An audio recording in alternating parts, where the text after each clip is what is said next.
You are about to witness a global movement. The medical system has failed us. Pharmaceuticals are designed to make us sick, weak, dependent. Not anymore. This is the Medicine Girl podcast with renowned healing expert and registered nurse Robin Stebbins. Every week, we shine the light on new ways to heal your body from the root, ignite your inner healer, and tap into your divine wisdom. Begin to live harmoniously with your mind, body, and spirit. You are stronger than you think, braver than you realize. Now is the time to wake up and start living healthier, wealthier, and laugh out loud happier. And here we go. Okay. Hello and welcome to the Medicine Girl podcast. It's me, Robin Stebbins, and I'm here with West Shepardson. West, why don't you introduce yourself and tell people how old you are and where you're from? Well, I'm 13 and I'm from Bellingham, Washington, and I just moved to California 5 years ago. How do you like California? It's pretty cool. It's fun. Yeah. Kind of what I want to talk to you about is, we're in the midst of a global pandemic. Are you aware of that? Yeah. What's your take on it? It's just like a pandemic that's boring, It's like it doesn't scare me at all. It's just dumb. Tell me why it doesn't scare you. Because, it's really rare. If I would get it, then it would be rare. Yeah. I would die from it. Be almost impossible for you to die. So it sounds like maybe it's like a flu virus. Yes, another flu. But I think what we really want to talk about is something interesting. And that would be, what do you think happens when we die? Well, to be honest, I don't even know, but me guessing, you would just die and come back as like a different thing. It would be like random. Mm-hmm. So when you say I really like what you said, I'm just guessing, because I think, there's books on death and dying, and there's hundreds of opinions, well, probably more like millions of opinions on what happens after we die, and that's what religions are based on. But none of us really know. Yeah. And people are like, this is the right religion, and you have to do that. But there's over, I think, last estimate, over 3,000 different religions. And each one of the 3,000 believes they're right. So what do you believe about the universe? That it's there and there's going to be life. You think there's life outside of planet Earth? Well, there has to be, because if the universe goes on forever, then there has to be at least another form of life somewhere. What do you think about infinity? What does that mean to you? Can you describe it? Just keeps going on and on and on. It doesn't stop and it doesn't start. Yeah. It's just there. So, and that's what I always get tripped up on. So maybe I can ask your opinion of this. When I understand that as humans, we like to count time. And so that's our calendars, that's our minutes, our hours. We need a certain set of time construct to make everything make sense. But when we're talking about infinity, when did it begin? It never began, because it can't start. And that's what I cannot wrap my head around. I know. You can't figure out what was before that and after that, because it's just... Yeah. For everything that we do on this planet and everything we do as humans, we need a starting point. And then we need an end point. So I feel that I've accomplished something. But in the continuum of the universe where there's no time, what does that mean to you? It's just there. You can't change it. Yeah. Yeah.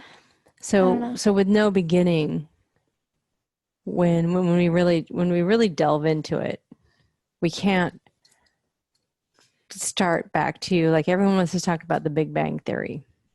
which means, you know, that everything was into a black hole and then it exploded and all these molecules started forming, and they formed different bigger molecules that formed even bigger molecules that then became planets and stars and gravity. But when you really go into what it means to me as a person, like what does that mean to you if there was no beginning and there's no end? Well, not really nothing. Like there's life, but there's probably like a bigger entity Mm-hmm. that like it's just there, like nothing's happening and it's just there.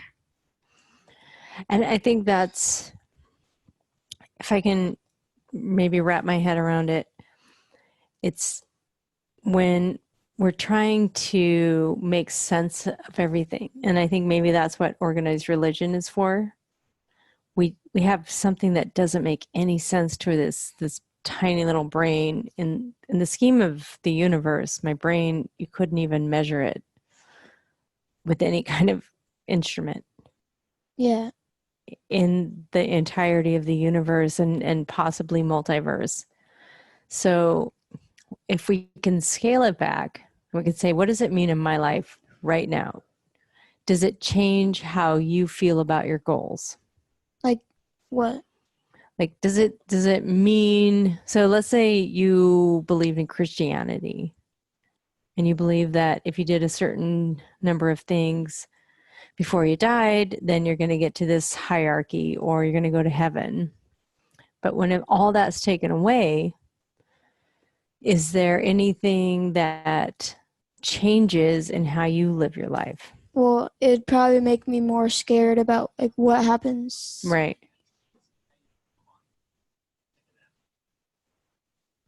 That was odd. Thank you, Siri. But we're leaving that in because that was really interesting.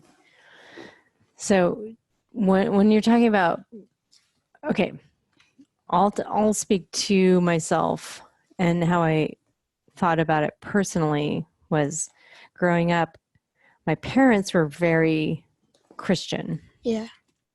And so there was a finite set of things you needed to do to live a good life. And then you could die and go to heaven.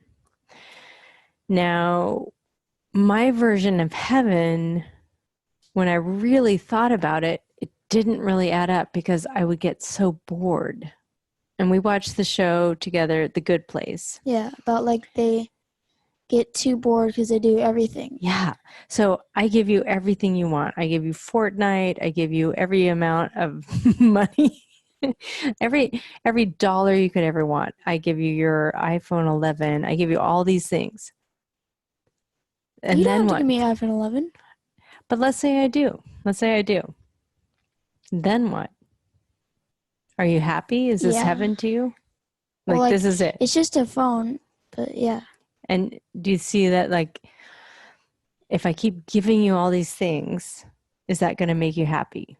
Well, no, because I would love to work for it and not just get it because I got it, because then that's just boring. It just becomes Because boring. like, if you work up to it, that's like fun, and then you finally get it, and you remember the times you worked, and it was just like relief. The struggle. Yeah. So to get all these things, if it's just handed to me, if I could just push a button and say I have an iPhone 11, or I push a button and have the ideal body that I'm always striving for, or I'm extremely intelligent, push a button, like in The Matrix, does it really matter as much? No. Yeah, I think the struggle is part of it. We need to know, in a sense, it might not happen, right? It might not happen. There's no guarantees. I want to put my heart on the line, and I want to be open and loving, knowing that my heart could be broken or my heart could be destroyed. Like, I need to know that for everything to be worthwhile. Does that resonate with you, West? Not really. Tell me so when we saw the ending scene of or one of the last episodes of The Good Place. They went to heaven and everyone got everything they wanted, but everyone was so miserable. And they're dumb. Yeah. And they were dumb, and they just, everything started to just devolve into nothingness.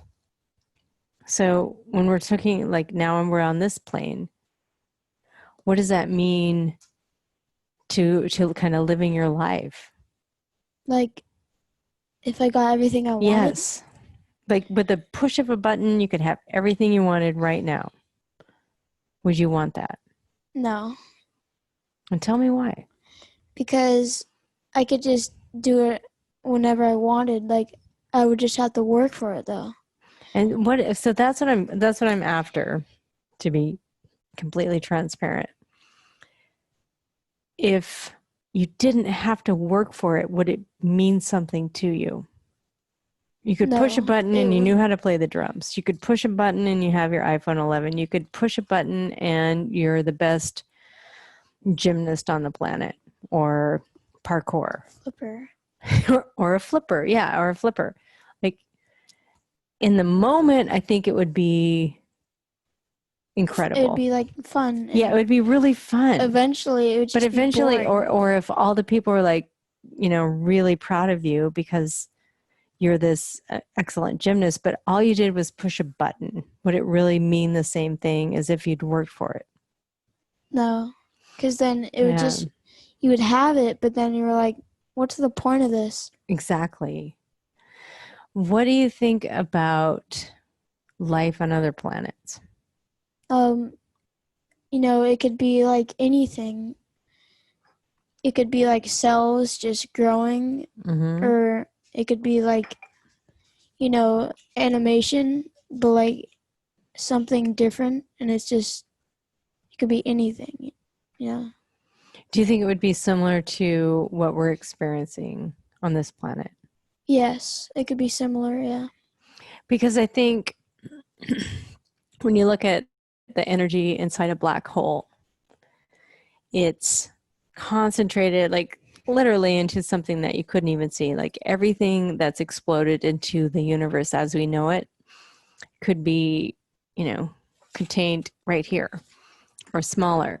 So it's just this condensed energy that's pregnant with possibilities.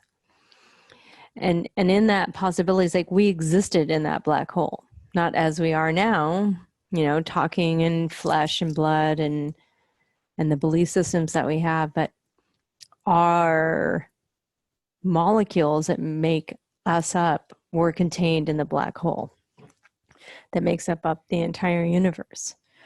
So when we look at that, and we look at how tiny we are and insignificant we are in the global scheme of things, what is that in your belief and in your ideas about things?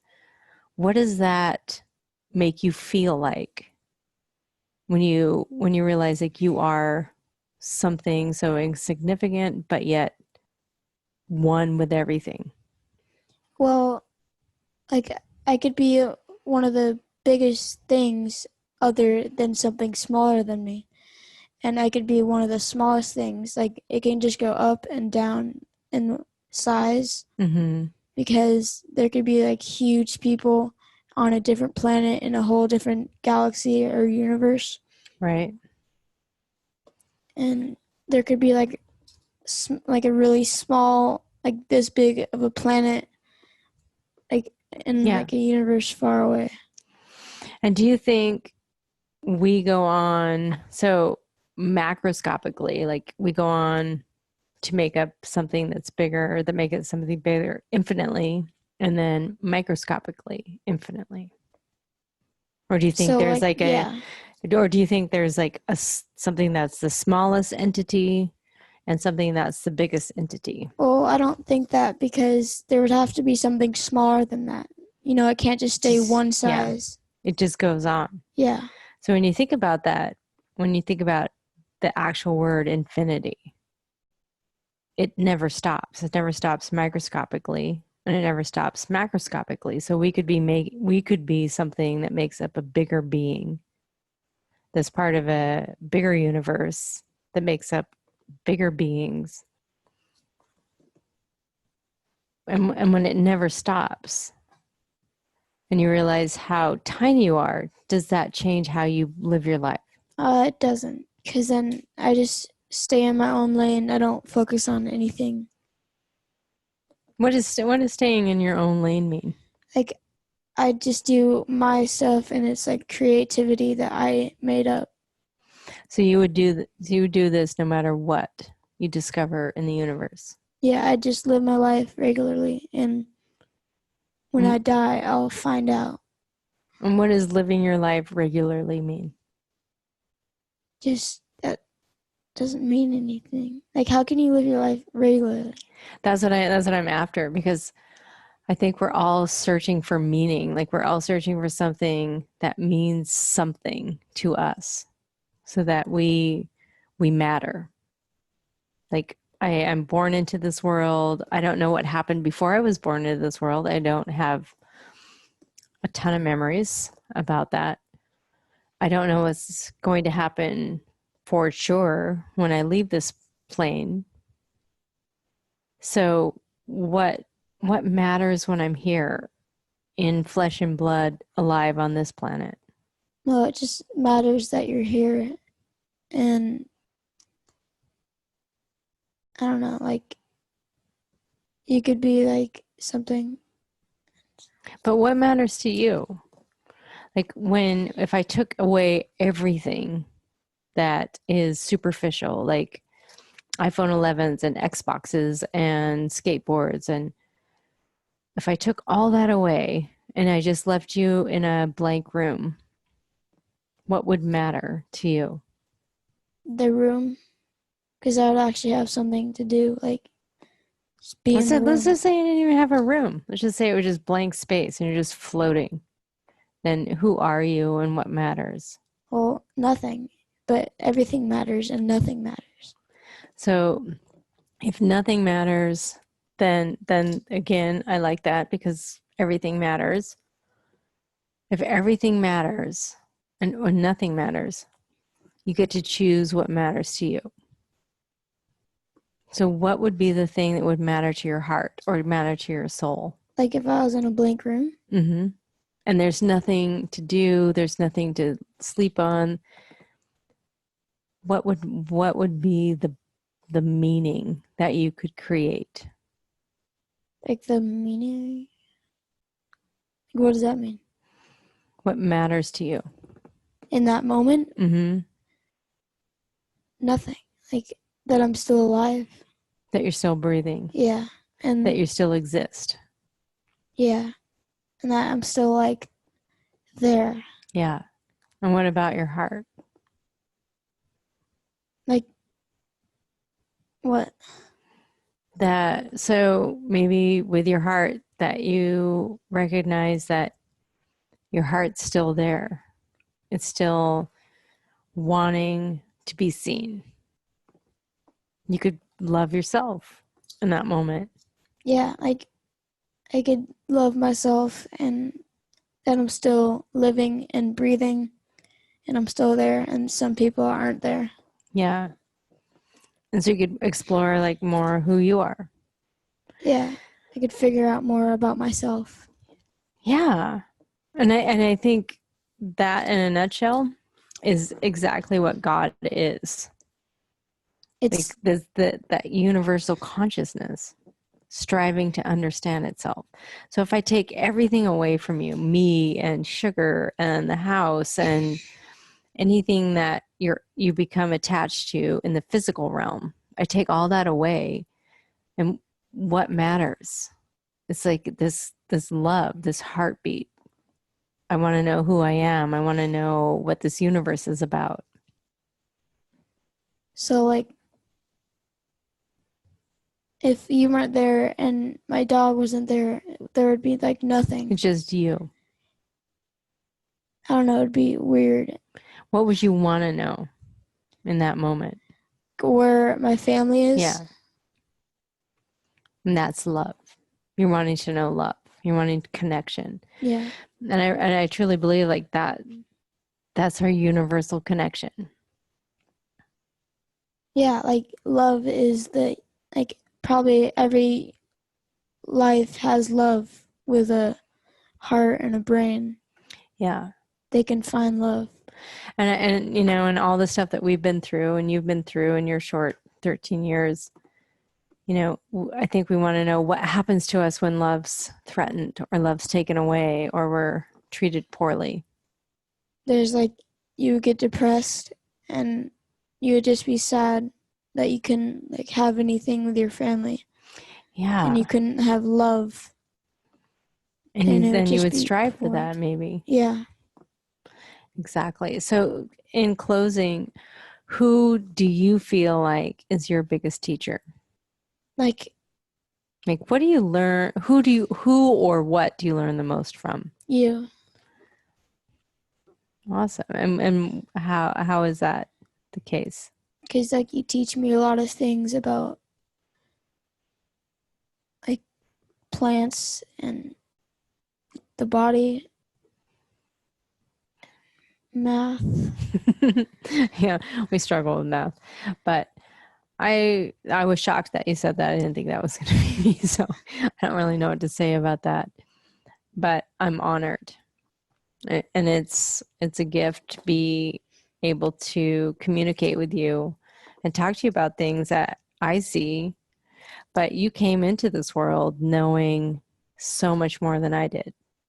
You just understood things, and you were very clear about them. You're very clear about who you liked and who you didn't like.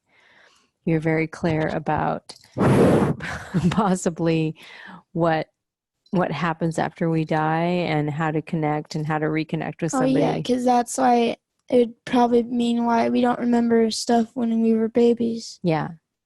Or sometimes I think we come in with this full hard drive with amnesia. But what I saw with you is that you did remember things. You were 3 years old and you said, Mom, before I forget, let's figure out what we're going to be in the next lifetime so I don't have to wait so long. I don't think I even remember saying that. Yeah, you were 3 years old. I wrote it down. It was shocking because I hadn't talked to you about any kind of energetic stuff, and your dad was not on board with that. But you said it very clearly, and I hadn't really thought about past lives before that. Really? No, not at all. I didn't think we had past lives. But when you said it as a 3-year-old with no other information coming in, it really made me take stock. And yeah, I believe it now when I've remembered things from past lives. So I really appreciate you joining me today and really sharing from your heart. Yeah. Well, thank you for having me. All right. And you have a wonderful rest of your day. You too, Mom. Thank you, sweetheart. And you guys out there in virtual world, you have a wonderful day too. Thank you for watching. Thank you for watching.